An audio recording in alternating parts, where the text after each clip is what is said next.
When Donald Trump was in office, the percentage of Americans who identified as religious continued to head down, as has been the case for many years, with more people having no organized religious affiliation than ever before. No surprise there. I mean, nuns are now 30% of the population. The number varies depending on the survey, but for a while now, nuns have been on the rise. Not atheists, but nuns. But there was one religious group that defied those trends. One religious group that, in the past several years, has actually gotten larger as a share of the population. White evangelical Christians went from about 25% of the country in 2016 to 29% in 2020, according to a recent Pew Research Center analysis. Now, you might hear that and think, oh no, that means a religious group that is anti-LGBTQ, anti-science, anti-sex, anti-women has more staying power than we thought. Or maybe religion is making a comeback, We need new atheists to push back. But that's not necessarily what's happening. Ryan Burge, a professor at Eastern Illinois University, wrote in a recent New York Times guest essay that the reason white evangelicals have grown in recent years has less to do with theology and more to do with the fact that it has become a kind of shorthand for what I will refer to as MAGA cultism.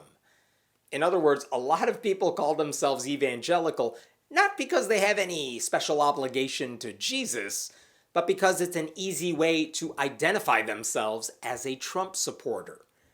Here's how Burge came to that conclusion. He wrote that many Americans who have begun to embrace the evangelical identity are people who hardly ever attend religious services.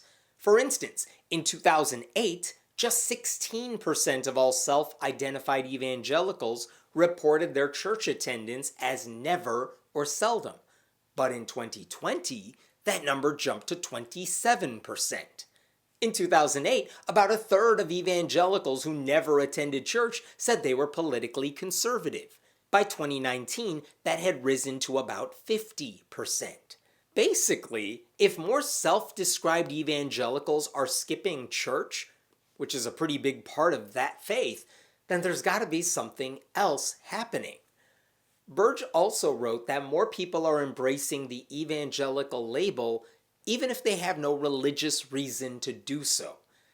Technically speaking, being an evangelical means you believe a handful of very specific things, including the idea that Jesus died for your sins, and that you must be born again, and that the Bible is awesome, and that you must share your faith with other people.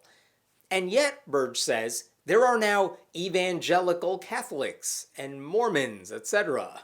It makes as much sense as a vegetarian who eats fish. I don't think you fully grasp the concept here.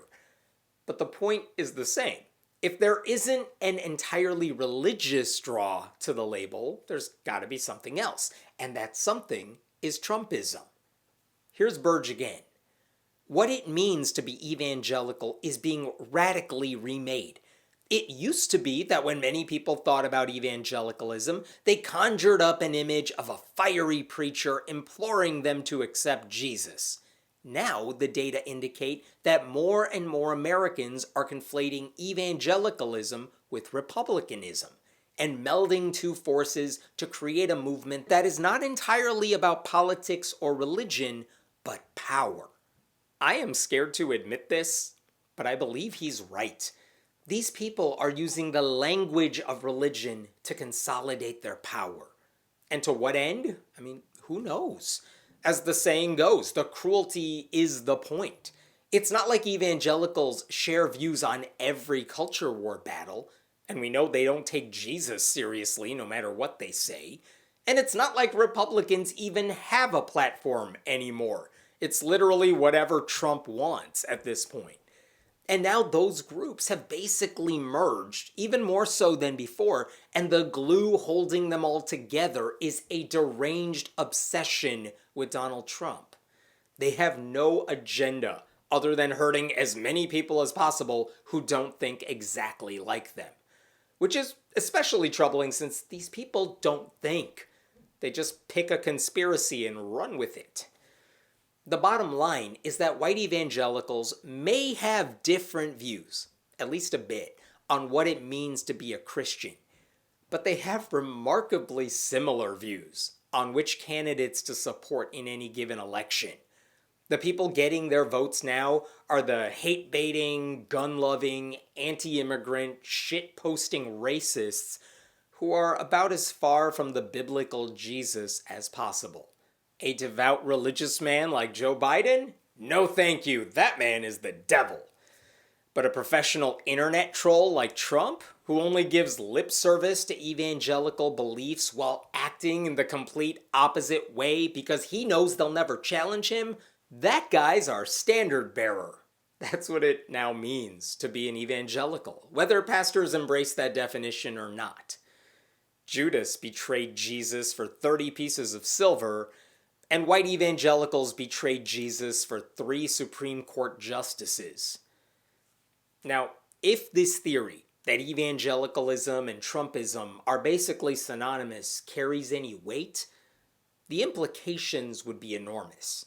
It would mean evangelical church services are really becoming more like political rallies, which is definitely happening. I've absolutely seen videos of church services that actively promote a Republican candidate, or tell the congregation to vote for the GOP ticket, or openly promote Trumpism. And they do that with far more passion than they would ever talk about, helping the poor. Incidentally, those churches making political endorsements really should lose their tax-exempt statuses, but the IRS doesn't care about enforcing its own rules, so nothing ever happens. Here's another implication. It would suggest Donald Trump didn't just co-opt the Republican Party, he took over an entire religious denomination. If Trump says one thing and Jesus said another, these people are going with Trump. Seriously, when was the last time white evangelicals turned the other cheek, or cared about immigrants and refugees, or showed any sign of loving their neighbors? They complain about masks and vaccines during a pandemic. These people do not care about you. It would also mean Christian nationalism is quickly becoming one of the greatest threats we face in a pluralistic America. The people who claim to revere the Constitution don't even understand the First Amendment. The people who claim to want to protect our democracy are the very ones calling for a theocracy. It would also mean critics of conservative Christianity, were absolutely right when we said white evangelicals never actually gave a damn about anything Jesus taught. They were never anything more than useful tools for the conservative movement. That was true decades ago too, but it is so glaringly obvious now. What I'm saying is, I want my reward. It would also mean pastors who give a damn about their faith more than politics, which I know is often questionable, need to break out of their cowardly silence. They need to call out the bad actors under their shared religious umbrella. They need to start denouncing Trumpism from the pulpit, even if it means alienating the MAGA people in their congregations. Honestly, if you have Trump supporters in your church, it means you were not doing a good job of preaching the gospel anyway. Nothing got through to them. That's your fault. Stop keeping them around because you need their cash. It would also mean there's even more incentive for progressive Christians and those on the fence theologically to get the hell away from the evangelical label altogether. I don't care if you believe in God. I don't keep some deconversion tally somewhere. But seriously, there is something wrong with you if you still call yourself an evangelical after everything your peers have done in the past several years. The brand is tainted. It's time to let it go. You're not a Jesus follower no matter how much you try to rebrand yourself. You are a Trump supporter by default to everyone outside your bubble. And if that's not accurate, it's on you to prove it over and over. And not just through your words, but through your actions. To paraphrase one New York Times commenter, if your faith involves worshiping a golden calf, just be honest about it. It's not like we ever believed you guys gave a damn about Jesus, but since it's not even a secret anymore, stop pretending that it is.